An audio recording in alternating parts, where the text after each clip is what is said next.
Essa questão agora, que é a questão 55, aquela famosa questão 3 em 1 que às vezes aparece no ITA. Uma questão com 3 afirmações, você tem que julgar se são verdadeiras ou falsas, tá? Vou fazer afirmação por afirmação. Então eu vou ler a primeira aqui, ó. Que diz o seguinte: se uma reta tangente à curva de equação y igual a x² é paralela à reta 6x menos y mais 5 igual a 0, as coordenadas do ponto de tangência são 3 e 9. Vamos ver. A função é a parábola y igual a x². Se eu isolar o y na reta, é o y igual a 6x mais 5, ou seja, essa reta tem coeficiente angular igual a 6.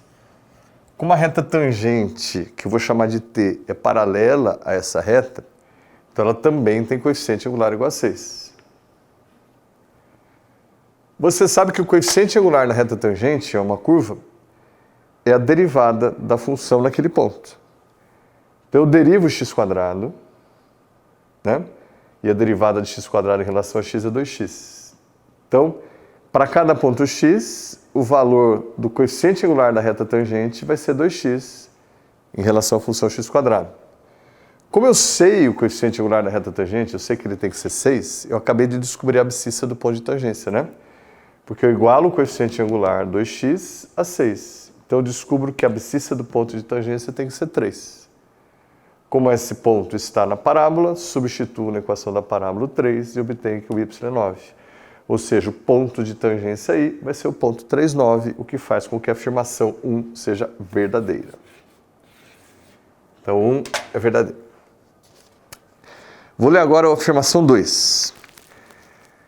Considere a circunferência de equação cartesiana x² mais y² igual a 4. As equações das retas que passam por P igual a 4, 0 e são tangentes a C são y menos 0 igual a menos raiz de 3, x menos 4. Y menos 0 igual a raiz de 3 vezes x menos 4. Não sei, vamos ver. A circunferência de equação x² mais y² igual a 4, ela tem centro na origem e o raio dela é 2. Então, eu fiz um esboço aqui, ó, centro na origem, raio 2. A gente tem que passar um par de retas tangentes, que eu vou chamar de T1 e T2, pelo ponto 4, 0. Se elas são tangentes, ela cruza a circunferência e um único ponto. Então, eu teria aqui um ponto de tangência aqui, ponto de tangência T, né? Aí, olha só, a gente deu a sorte de cair num triângulo notável, né? Como esse cateto é o raio da circunferência, que é 2, e essa hipotenusa aqui é a distância da origem até o ponto P, portanto é 4, o seno desse ângulo aqui vai ser 2 sobre 4, que vai ser meio, e um ângulo de seno meio é o 30 graus. O triângulo de baixo aqui é congruente, também tem hipotenusa 4 esse cateto meio, então aqui também é 30. Então veja, o coeficiente angular da reta T1 é a tangente de 30. Então o coeficiente angular da reta T1 é a tangente de 30, que é raiz de 3 sobre 3. Então se você usar a equação fundamental da reta que passa pelo ponto 4, 0, o famoso Yo-Yo-Mi-Shosho, você teria que a equação da reta tangente T1 é essa aqui, ó. O que já faz com que a questão seja falsa. A afirmação é falsa, né? Mas se eu for fazer a equação da outra reta,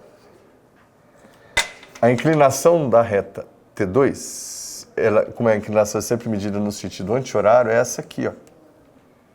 Inclinação na reta T2, medida no sentido anti-horário com o eixo x é essa, que é de 150 graus. Que, aliás, é o suplementar de 30. Então, o coeficiente angular na reta T2 é a tangente de 150 que mede menos raiz de 3 sobre 3. Então, quando você faz aí equação fundamental,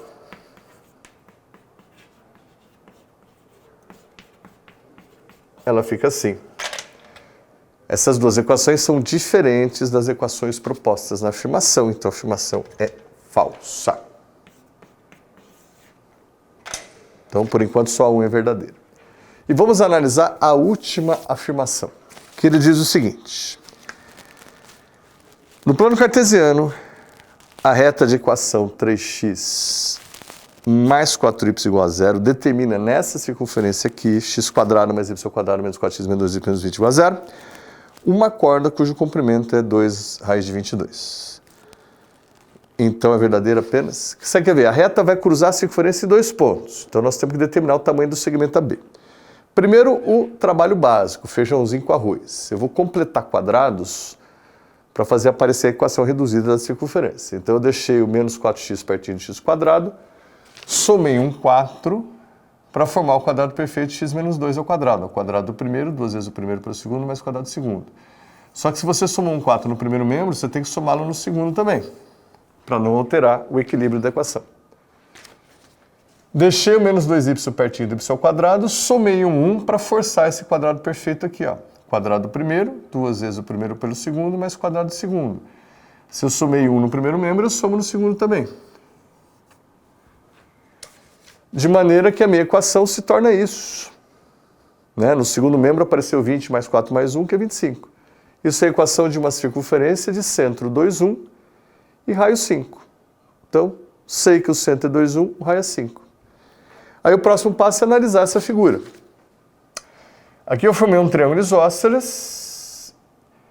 Essa alturinha divide a base ao meio, né? Porque o triângulo é isósceles. E essa altura CM é justamente a distância do ponto C, a reta R de equação aqui, ó.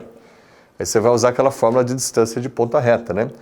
Então eu pego a equação da reta, substituo as coordenadas do ponto na equação da reta, dá isso aqui, ó. Pega em módulo e divide pela raiz quadrada desse coeficiente do x ao quadrado, mais esse coeficiente do y ao quadrado, que é 3² mais 4 ao quadrado. Aqui em cima você verifica facilmente que dá 10. Aqui embaixo é raiz de 25, que é 5. 10 por 5 é 2. Então essa distância CM a gente descobriu que é 2. Pitágoras aqui, ó. O cateto AM ao quadrado é a hipotenusa 5 ao quadrado mais o cateto 2 ao quadrado. Então AM ao quadrado é 21, quer dizer que o AM é raiz de 21. A corda AB é o dobro de AM.